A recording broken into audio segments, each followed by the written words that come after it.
Hello and welcome to दोस्तों ज्ञान campus. आपके अपने यूट्यूब चैनल ज्ञान कैंपस में आपका स्वागत है। दोस्तों आज का वीडियो लेक्चर है electrical third semester second year वालों के लिए। तो दोस्तों आज के वीडियो लेक्चर में हम पढ़ेंगे नॉट गेट। जैसा कि पिछले वीडियो लेक्चर में हमने पढ़ा था लॉजिक गेट में और गेट एंड गेट, ठीक है। तो वो अगर वीडियो नहीं देखा तो आपने प्लेलिस्ट में जाके सारी वीडियोस देख सकते हैं। तो आज हम उसी के आगे वीडियो कंटिन्यू करेंगे। तो वीडियो शुरू करने से पहले एक और बात दोस्तों, वीडियो अच्छी लगे तो लाइक कीजिएगा, चैनल पर नए हैं तो सब्सक्राइब करके बेल आइकन प्रेस कर लीजिएगा ताकि फ्यूचर में आने वाली ढेरों अपडेट्स आपको सबसे पहले मिल सके। तो आपका ज़्यादा समय न लेते हुए चलिए शुरू करते हैं। तो दोस्तों नॉट गेट हमारा ये लास्ट गेट है, मेन गेट। तीन हमारे मेन गेट होते हैं, और एंड नॉट। देन इसके बाद हमारे उसी के मिक्सअप गेट्स चलते हैं, ठीक है। तो देख लेते हैं not gate. Not gate input का इनवर्ड कॉम्प्लीमेंट करता है, ठीक है। अर्थात यदि इनपुट लॉजिक 0 हो तो आउटपुट लॉजिक 1 प्राप्त होगा।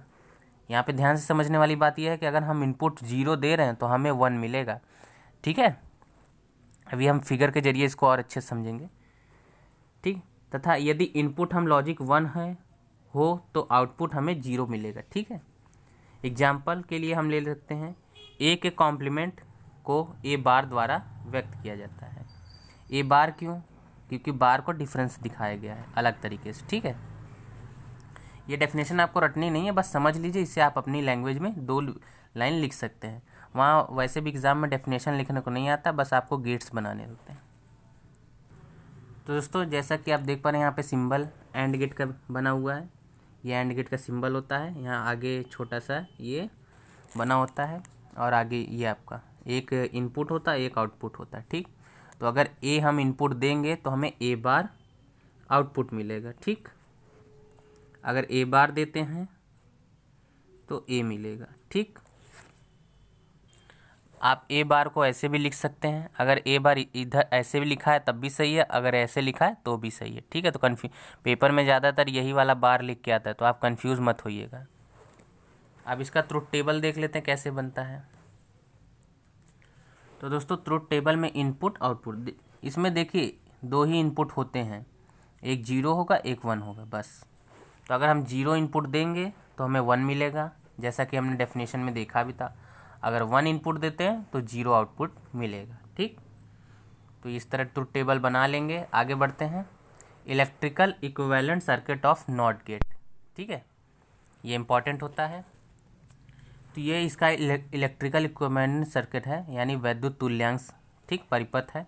ऐसे ही बनता है। इधर वोल्टेज सप्लाई आपकी होती है, ये आपका गेट लगा हुआ है एंड गेट, और ये आपका लैंप लगा हुआ है, ठीक है। अब इसमें हम 2 लॉजिक यानी 0 और 1 दे के सप्लाई दे के इसका सर्किट कैसे बनेगा वो देखते हैं। तो मेन सर्किट ऐसे ही होता है। आगे बढ़ते हैं। तो दोस्तों अगर हम कंडीशन 1 को फॉलो करते हैं, यानी इनपुट हम 0 देते हैं, तो क्या लैंप हमारा ऑन होगा? तो देख लेते हैं। सप्लाई देखिए, हमारा वोल्टेज सप्लाई ये है, लैंप में हमारा 0 दिया तो लैंप हमारा ग्लो कर रहा है, यानी ऑन हो गया, हमें आउटपुट 1 मिल रहा है, ठीक है। तो इस कंडीशन में आपका एक लैंप जल गया। सेकंड कंडीशन में आपका वही सेम सर्किट रहेगा, बस ये हम क्लोज कर देंगे, यानी यहाँ पे इनपुट 1 देंगे। इनपुट 1 देंगे तो हमें आउटपुट 0 मिलेगा, तो हमारा लैंप ऑफ होगा, यानी लॉजिक लो होगा। इसे आप ये भी लिख सकते हैं। इसमें ज़्यादा समझने का कुछ नहीं था, बस हल्का सा है कि अगर आप 0 देंगे तो 1 मिलेगा, 1 देंगे तो 0 मिलेगा, बस सिंपली। ज़्यादा कन्फ्यूज़न की बात नहीं है, ठीक। तो आगे बढ़ते हैं। इसमें एक नोट लिख लीजिए क्या क्या मुख्य बातें होती हैं। नोट ये होता है कि नॉट गेट में एक ही इनपुट होती है, ठीक है। बट यानी किंतु and gate, or gate, and not gate, nor gate, X or X nor, 2 या 2 से अधिक इनपुट होते हैं। तो इस लाइन का मतलब यही है कि नॉट गेट जो जैसा कि अभी हमने पढ़ा उसमें एक ही इनपुट होता है, डायग्राम में भी आपने देखा था, ठीक है। बाकी उसके अलावा सारे गेटों में 2 या 2 से 2 इनपुट मिलेंगे, आपको 3 इनपुट मिल सकते हैं, ठीक है। तो लेकिन सिर्फ नॉट गेट ही ऐसा है जिसमें कि आपको एक ही इनपुट और एक ही आउटपुट मिलता है। इतना क्लियर है? तो आगे देख लेते हैं। सेकंड है and gate, or gate, not gate आपके बेसिक यानी मेन गेट्स होते हैं ये सब, इन्हीं से ज़्यादातर पूछे जाते हैं। लेकिन अब एग्ज़ाम में क्या करता है, नैंड भी पूछ लेता है, नॉर भी पूछ लेता है, ठीक है। इन्हीं तीनों गेट्स से मिलकर आपके बहुत आगे के 3-4 गेट्स बने हैं। टोटल 6 गेट होते हैं हमारे पास, ठीक। जैसा कि अगला थर्ड पॉइंट है नैंड, ये एंड से मिलकर बना है। नॉर और से मिलकर बना है आपका, ठीक है। यहाँ भी नॉट होगा, ये गलत लिख गया। एक्स नॉर यूनिवर्सल गेट है, ठीक है। तो आगे देखते हैं। तो दोस्तों ये है आपका नॉर गेट। नॉर गेट आपका और गेट से मिलकर ही बना है, ठीक है। इसमें कुछ नहीं होता, एक बार आ जाता है आपका, बाकी सब वही सही रहता है जैसा आपने और गेट में पढ़ा था। तो सिंबल देख लीजिए वैसा ही है, बस यहाँ पे एक डॉट आ गया है, ठीक है। आपके इनपुट कौन है, ए और बी हैं, आउटपुट बार में आ गया है। यानी आपका इसका जो बुलियन एक्सप्रेशन होगा y बराबर a प्लस बी बार, ठीक है। तो इसका ये एक और डायग्राम है, देख सकते हैं। अगर वो नहीं तो ये भी बना सकते हैं। तो ये आपका a प्लस बी, ठीक है। आपका इसमें और नॉट दोनों जुड़े गेट हैं सिंपली, और ये आपका आउटपुट मिला है। तो इस तरह आप नोट कर सकते हैं। और दोस्तों एक बात और, अगर मान लीजिए आपको नॉर गेट का ये आपका एक्सप्रेशन नहीं याद आता, इसका बुलियन एक्सप्रेशन नहीं याद आता, ठीक है। तो क्या करेंगे, और गेट का याद है तो आप उससे लिख सकते हैं, कोई दिक्कत नहीं। ए प्लस बी आपने इनपुट दिया तो ए प्लस बी मिला, ए और बी को दिया इनपुट, और गेट से ए प्लस बी मिलता था, ठीक है। अब इसको नॉट से हम नॉट करा देंगे, इसका नॉट करा देंगे, यानी नॉट से तो आपको याद ही है किसी भी चीज़ का हम इनपुट देते हैं तो वो बार फॉर्म में मिलता है। तो जब ए प्लस बी इससे होके गुजरेगा तो ए प्लस बी बार हो जाएगा, बस सिंपल, ठीक है। तो आगे देख लेते हैं अब। तो इसका ट्रुथ टेबल भी इजी है, कोई टफ नहीं है।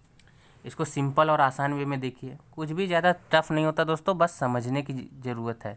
आप अगर अच्छे से समझ जाते हैं तो आप अगर नहीं भी याद करे हैं तो समझा हुआ कभी भी कोई आपसे कहीं भी पूछ ले तो लिख सकते हैं, बता सकते हैं, ठीक है। ये इनपुट, ये आउटपुट, तो ए और बी आपका इनपुट, आउटपुट वाई है। देखिए इनपुट हम क्या देंगे, 0 0 देंगे। तो जैसा कि नॉट में आपको क्या था, कोई भी 0 था तो 1 मिलता था, और 1 था तो 0। तो यहाँ भी वही फॉलो होगा, ठीक। यहाँ पे 1 मिलेगा, 0 1 0, ठीक। अगर आपको ये नहीं समझ आ रहा तो अभी इसका मैं ऑपरेशन दिखा दूंगा, उससे आप क्लियर हो जाएगा। तो ये आप देख लीजिए, फिर दिखाता हूँ। 0 1 इनपुट दिया तो 0 मिला, 1 0 दिया तो 0, 1 1 तो 0। अगर आपको तब भी डाउट है तो मैं ऑपरेशन दिखा देता हूँ, इसको क्लियर हो जाएगा थोड़ा। तो दोस्तों ये है हमारा नॉर गेट का ऑपरेशन। ऑपरेशन मतलब क्या होता है, देखिए बार फॉर्म में हमारा इनपुट क्या था, ए 0, ए की जगह पे 0, बी 0, बी की जगह पे 0। तो ठीक है, बार आपने 12th और 10th में पढ़ा होगा, नहीं पढ़ा तो फिर भी समझा देता हूँ। बार का कोई भी फॉर्म होता है तो वो उससे चीज़ें बदल के मिलती हैं। जैसे ये 0 0 आपको ऐड करना है तो 0 आएगा, 0 का बार क्या होता है, 1 होता है। 0 हमेशा 1 फॉर्म में आएगा, तो इसका बार निकालेंगे, 1 आ गया। देखिए अगर 1 आता है तो उसका बार 0 निकलेगा। तो जहाँ जैसा कि ये देखिए 0 1 को ऐड करेंगे तो 1 आया, 1 का बार निकालेंगे तो 0 मिलेगा। ऐसे ही सेम इन दोनों कंडीशनों में है। तो आई होप आपको समझ आ गया। अब बढ़ते हैं इलेक्ट्रिकल इक्विवेलेंट। इलेक्ट्रिकल इक्विवेलेंट ऐसा बनेगा कुछ, देख लीजिए। ये आपका वोल्टेज सप्लाई, ये ए और बी, ठीक है, ये लैंप है। तो अब इसको कंडीशन में फॉलो करा देते हैं। पहली कंडीशन के अकॉर्डिंग हम बनाएंगे। तो पहली कंडीशन के अकॉर्डिंग हम 0 0 देंगे तो लैंप हमारा ऑन हो जाएगा, ठीक है। मुझे ज़्यादा समझाने की ज़रूरत नहीं है, आप समझ ही गए होंगे, ठीक है। ए 0, ए बी 0, तो यानी वो इनपुट हमारा 1 मिलेगा, लैंप हमारा ग्लो करेगा। तो दोस्तों ये दूसरा कंडीशन है हमारा, ए 0 बी 1, यानी हमारा बी पे गेट बंद रहेगा, ए पे खुला रहेगा, तो लैंप हमारा ऑफ रहेगा, ठीक है। अब यहाँ पे मैं लैंप बार बार बोलता हूँ तो शायद आपको डाउट होता होगा कि लैंप क्या, अगर कुछ लोगों को नहीं पता तो मैं बता दूँ। लैंप में यहाँ पे मैं बल्ब की बात करता हूँ। अब बल्ब में कुछ भी हो सकता है, आपकी कोई भी ऐसी चीज़ जो ऑपरेट होती हो इलेक्ट्रिकल से, ठीक है, जो ग्लो करती हो। थर्ड कंडीशन में देखिए A1 B1 B0, आपका ए गेट बंद है, बी खुला है, तो तब भी लैंप ऑफ रहेगा। दोनों कंडीशनों में आपके दोनों लैंप गेट बंद रहेंगे तब जाके आपका लैंप ग्लो करेगा, वरना नहीं करेगा। देखिए इस केस में क्या है, A1 है B1 है, ठीक है, लेकिन आउटपुट आपको यहाँ पे 0 मिल रहा है। ये भी कंडीशन है, आउटपुट 0 मिल रहा है तो लॉजिक आपका ऑफ ही रहेगा, ठीक है, ये भी ध्यान रखने वाली बात है। तो ये थे इसके 4 इक्विवेलेंट सर्किट जो इम्पॉर्टेंट है, पूछे जाते हैं एग्जाम में। इसका बेसिक गेट बनाइए, इक्विवेलेंट सर्किट बनाइए, ये पूछ लिया जाता है, ठीक है। 6 गेट में से कोई भी 3 गेट आ सकते हैं। तो आज के वीडियो लेक्चर में इतना ही रखते हैं, बाकी का नेक्स्ट वीडियो लेक्चर में। वीडियो अच्छा लगा तो लाइक कीजिएगा, अपने दोस्तों के साथ शेयर कीजिएगा, कोई भी क्वेरी हो, सजेशन हो, कमेंट कीजिएगा। आपके लाइक करने से हमारा मोटिवेशन बनता है नेक्स्ट टॉपिक बनाने के लिए। तो मिलते हैं नेक्स्ट वीडियो लेक्चर में, तब तक के लिए जय हिंद, जय भारत, थैंक्स फॉर वॉचिंग। और हाँ दोस्तों, एक और बात, अगर आप हमारे टेलीग्राम ग्रुप से नहीं ज्वाइन हुए हैं तो ज्ञान कैंपस इलेक्ट्रिकल नाम से सर्च करके टेलीग्राम पे आप हमसे ज्वाइन हो सकते हैं। वहाँ पे आपको नोट्स, PDF या भी किसी भी चीज़ की ज़रूरत हो मिल सकता है, और आपको डिस्क्रिप्शन में भी लिंक मिल जाएगा। Okay, thanks for watching.